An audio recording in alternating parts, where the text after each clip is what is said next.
এর মতো লোকটোক বাইরের থেকে এনে এখানে দেশটাকে আরো পিছিয়ে দিস। আপনি ট্রাম্পের সাথে বেয়াদবি করতে যাবেন, ফুট করে ওই যে ভেনেজুয়েলার মতো উঠে নিয়ে যাবে, কি করবেন? আরে বাতিল করার জন্য আপনার শক্তি আছে কিনা সেটা দেখতে হবে। তো আপনি ট্রাম্পের সাথে চুক্তি বাতিল করতে পারলে পরের দিন আপনার সরকার থাকবে কিনা। সিনিয়রটা প্রথম মন্ত্রীর বেলায় জিয়াউর রহমান সাহেব মশিউর রহমান জাদু মিয়াকে সম্মান করে বেশি খাতির করার জন্য সিনিয়র মন্ত্রী করছিলেন, মনে আছে? হ্যাঁ মনে আছে? মনে আছে। একটা তো ওই সিনিয়র চালু হইল পর এখন সিনিয়রটা অনেকটা লিগ্যালাইজড ব্রাইবের পর্যায়ে যেতেছে। একজনকে সিনিয়র বললে ওনারও একটু সুখ সুখ ভাব লাগে, আর যারা বলে তারাও তার আনুকূল্য পাওয়ার জন্য একটু গদগদ হয়। এবং এটা করতে যাই এই সিনিয়র সাংবাদিক, সিনিয়র মন্ত্রী, এটা সংক্রমণ আমাদের আমলাতন্ত্রে হয়েছে। এখন আপনি বলতেছেন যে বাণিজ্য চুক্তি নিয়ে যে কথা একটা আসলো, যে সংশোধন বা পর্যালোচনা, তাদের এক মন্ত্রী তো বলছে যে কোনো রাষ্ট্রীয়ভাবে চুক্তি হয়ে গেলে এটা হঠাৎ করে বাতিল করা যায় না। আরে বাতিল করার জন্য আপনার শক্তি আছে কিনা সেটা দেখতে হবে। তো আপনি ট্রাম্পের সাথে চুক্তি বাতিল করতে পারলে পরের দিন আপনার সরকার থাকবে কিনা, এটা তো হাসিনা উপলব্ধি করছে। বলছে যে আমেরিকা চাইলে যে বাংলাদেশের যে কোনো সরকার পরিবর্তন করতে পারে, তো তারটাও পরিবর্তন করে দেখাই দিল। হাঁসটা কোথায় ছিল, কেমনে কি করে দিল, 5 তারিখ 6 তারিখে ডেটের জায়গায় 5 তারিখে গণেশ উল্টে দিল। পর্যালোচনা কিংবা সংশোধন কিংবা বাতিল গেরা কলে আটকাই গেলে তখন এটার থেকে মুক্তি পাওয়া কঠিন। অস্তিত্ব সংকটে যারা থাকবে সরকার, সেই সময় এগুলাতে সাহস করবে না। আপনি ট্রাম্পের সাথে বেয়াদবি করতে যাবেন, ফুট করে ওই যে ভেনেজুয়েলার মতো উঠে নিয়ে যাবে, কি করবেন? এখানে এসে সব নেমে যাবে, কি করবেন? রক্ষা করবে কে? রক্ষা করতে হলে আবার ভারত লাগবে, চীন লাগবে, দুই প্রতি সহায়তা, তারা করবে কিনা। অতএব গালবরা কথা বলে লাভ নাই। পারলে পারেন, না পারলে যেমনি আছে মানবেন, দাসখত দিয়ে আসছেন। আলী রিয়াজের কথা বলতেন, হুইজ আলী রিয়াজ? আমি যদি ভুল না করি সংস্কার কমিশনের প্রধান। কোন সংস্কার কমিশনের প্রধান? এটা কি ইউনুস সাহেবের কি আমদানি করা আমেরিকার কোথা থেকে আলী রিয়াজ আনছে? ওই আলী রিয়াজ? যদি বলি হ্যাঁ হ্যাঁ, ওইসব আলী রিয়াজের কথা। আলী রিয়াজ কোথায় এখন? সে এখন কোথায় অবস্থান করছে তো বলতে পারছি। যে দেশে থাকে না, যে ইউনুস সাহেব বাংলাদেশি কিনা সন্দেহ। কেমন?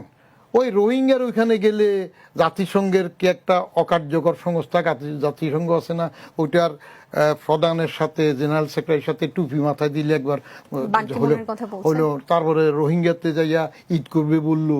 আলী রিয়াজের মতো লোকটোক বাইরের থেকে এনে এখানে দেশটাকে আরো পিছিয়ে দিস। আলী রিয়াজ যদি এই দেশের হইতো তাহলে এখন যায় কেন? এখানে থাকবে, এখানে রাস্তা চলাফেরা করবে, হাঁটবে, তার সংশোধন নিয়ে কথা বলবে। এইসব সংশোধন কি হয়েছে একটা গল্প বলে শেষ করে দিই, সব সিরিয়াস কথাবার্তা হয়। ওইটা আমি আরেকবার বলছিলাম যে এইরকম পণ্ডিত আলী রিয়াজ গং, নোবেলের ইউনুস গং, এরা মতো সব পণ্ডিতরা একদিন এক রুমের মধ্যে কয়েক মাস কাজ করতেছে। 1 মাস যায়, 2 মাস যায়, 3 মাস, বছর যায়। ওই একটা বাচ্চা তাদের সামনে মাঠে একটা ঘোড়া ছড়ায়। সে কৌতূহল হলে এই মানুষগুলো এত কাগজ প্রত্যেকদিন কাজ করে, একদিন জিজ্ঞেস করলে আপনারা কি করতেছেন? বলে যে আমরা একটা গবেষণা করতেছি। এত বছর ধরে এত গবেষণা কি? বলে যে ঘোড়ার সামনের উপরের মাড়িতে কয়টা দাঁত, ওইটা গবেষণা করে। যে আল্লাহ, এটার জন্য আপনি এরকম মাস এত কাগজ এরকম, আমার ঘোড়াটারে হা করায় দেখেন না, তাইলে তো হয়ে যায়। আপনি এই দেশের যে সিস্টেম, এখানকার অনুযায়ী আপনি সংস্কার করবেন না। ওই আলী রিয়াজ সেখান থেকে একটু নখ আনবেন যেটার মধ্যে রক্ত প্রবাহ নাই, আরেকজন থেকে একটু চুল নিবেন যেটার মধ্যে রক্ত প্রবাহ নাই, এই জাতীয় যেগুলো কার্যকর নয় সেগুলো আনি গুটা দিয়া ওই একটা স্যালাইন বানানোর অ্যাডভার্টাইজমেন্ট তো করবেন। এটা হয় না। যেখানে যেটা মানুষের সাথে কথা বলতে হয় তার অনুধাবন করার বুঝার শক্তি অনুযায়ী। আপনি গরু গাড়ির মধ্যে জেটের ইঞ্জিন দিলে হবে নাকি? এখানে রাজনৈতিক দল নাই, গড়ে উঠে নাই, পারিবারিক দল। 2টা রাজকীয় দল হয়েছে, উলট পালট তারা আসে। নিজের দলে গণতন্ত্র নাই, সেখানে গণতন্ত্রের কথা বলে। হ্যাঁ, নিজের উত্তরাধিকার সূত্রে আইলে ওই যে হয়ে যাবে, রাহুল গান্ধী হয়ে যাবে কেন নেতা, মনে করেন। আমরা দেশেরটা বললে তো আবার দড়ি ফেলবে, অসুবিধা, বড়গুলো আসবে না, এটা হবে না। আপনার আলী রিয়াজ যেটা সংস্কার করছে, এগুলো এখন শোনা যায়। কয়টা কমিশন হইল? 10টা, 11টা, 12টা এসে। হ্যাঁ, সময় কাটানোর জন্য ওই যে গোড়ার উপরের মাড়িতে কয়টা দাঁত, ইউনূস সাহেব আরও থাকতে চাইছিল, থাকার জন্য এইসব কলা কৌশল। মাঝখানে একবার উঠলো না, তাকে সংস্কারক বলবে কিনা, রাজা রহমান রায়ের পর্যায়ে নিয়ে যাবে কিনা সংস্কারক বলে, তারপর না উনি নিষেধ করছেন। প্রেস সচিব সর্বস্ব সংস্কারক। যা ওই যে শফিকুল নাকি একজন আছে, এ মাইকাতে বলতে হ্যাঁ প্রেস সচিব সর্বস্ব সংস্কারক গুলা, এই কথা বললে মনে হয় এই সবকিছু। তো এখন কোথায় সেগুলা?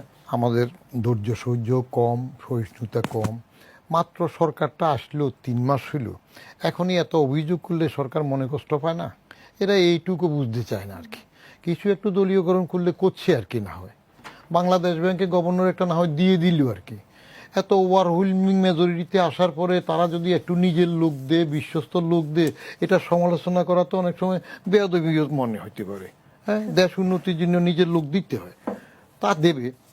আর এটা তো এখনকার নূতন নজির না। এর আগে বাংলাদেশ যে সরকার আমরা দেখেছি আগে, অ্যাকসেপ্ট প্রেসিডেন্ট জিয়ার আমল, প্রেসিডেন্ট জিয়ার কিছু বিষয় আলাদা সমালোচনার ব্যাপার আছে, কু ফাল্টা কু, বঙ্গবন্ধু হত্যা, এগুলো বাদ দিলে অ্যাজ অ্যাডমিনিস্ট্রেটর, প্রেসিডেন্ট হিসাবে, প্রশাসক হিসাবে তার রিজিমটা তো স্টিল টপিং দ্য লিস্ট আমার বিবেচনায়। কারণ আমি তো একমাত্র বঙ্গবন্ধু সরকারে ছাড়া বাকি এই সব সরকারে কাজ করেছি, ছোটোর থেকে বড় পদে পদে সবটাতে। তো সেই সরকারের পরে এরশাদের সরকারেও দলীকরণটা ছিল না। বঙ্গবন্ধু সরকারে তো তখন অন্য দলই ছিল না, ওনাদের এক দলই ছিল। কিন্তু দলীয়করণ শুরু হয়েছে প্রথম বেগম খালেদা জিয়ার আমল থেকে, কেমন 92-তে বিশেষত প্রথম এটা দৃষ্টিতে আসলো। 92-র 8ই ফেব্রুয়ারি যে একটা গণপদোন্নতি দেওয়া হইল, সেই সময় এটা টের পাওয়া গেল। সেই সময় শুরু হয়ে গেল নামের পাশে কর্মকর্তাদের এ বি জে লেখা, এতে আওয়ামী লীগ, বিতে বিএনপি, যেতে জামাত লেখা। এবং সেই সময় দলীয়করণ এত বেশি হয়েছে যে বাজার সরকারের শেষ আমলে টোটাল সেক্রেটারির মোর দেন 70% তখন ঠিকাদারিতে ছিল। ঠিকাদার মানে সরকারের শুদ্ধ ভাষা হইল কন্ট্রাকচুয়াল অ্যাপয়েন্টমেন্ট। তার মধ্যে আরও রেকর্ড ছিল, বেগম খালেদা জিয়ার অফিসে তার কার্যালয়ের যে সচিব ছিলেন খন্দকার শহীদুল ইসলাম, কেমন, তাকে তো 5 বার কন্ট্রাক্ট দেওয়া হয়েছে। চতুর্থবার কন্ট্রাক্টের পরে ইফতার রোজার দিন এই সৌজন্যমূলক টাকা পয়সা উঠিয়ে কলিগদের থেকে ফেয়ারওয়েল দেওয়া হয়েছে। তারপরেও আরও 20-25 দিন ম্যাডামের যে কয়টা মেয়াদ ছিল সে সময় দেওয়া হয়েছে। তো সেই রকম একটা সরকারের ঐতিহ্য থেকে এনারা যদি কিছু চুক্তি দিয়ে ভালো করার জন্য, যদিও আমরা বলি চুক্তিতে মুক্তি, এটা নয় যুক্তি। এবং আর দলীয়করণটা যখন ওই সময় খালেদা জিয়া আমলে শুরু হইল, তারপরে জোট আমলে হইল, ওনার আমলে মহাজোট আওয়ামী লীগ আসলো, যেহেতু নামের আগে মহা আছে অতএব এরা আরো মহা